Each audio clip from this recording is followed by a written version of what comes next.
If you plan on watching the Super Bowl this year, you're gonna need some snacks. And what goes better with football than buffalo wings? Here's how you can make super crispy wings in the oven. We started with full chicken wings since they tend to be easier to find and slightly cheaper than pre-cut wings. To separate them, first cut along the joint between the wing tip and the middle part of the wing. Next, locate the joint between the drumette and the wingette and carefully cut through it.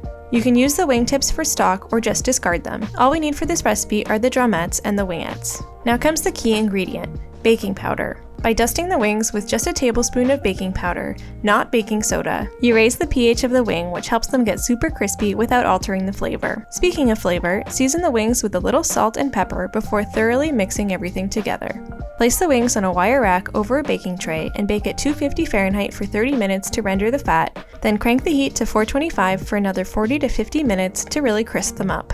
While your wings bake, prepare the buffalo sauce by melting butter in a pot, then adding hot sauce such as Frank's Red Hot, a quarter cup of honey for sweetness, white vinegar, Worcestershire sauce, cayenne pepper, garlic powder, and salt.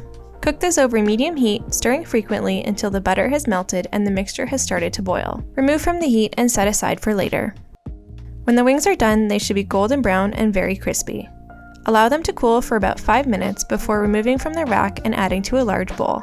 Now all that's left to do is pour your desired amount of sauce over your wings and give them a good stir with tongs, and you're ready to serve with more sauce on the side for dipping. A perfect game time snack. Subscribe to Dish for more delicious recipes.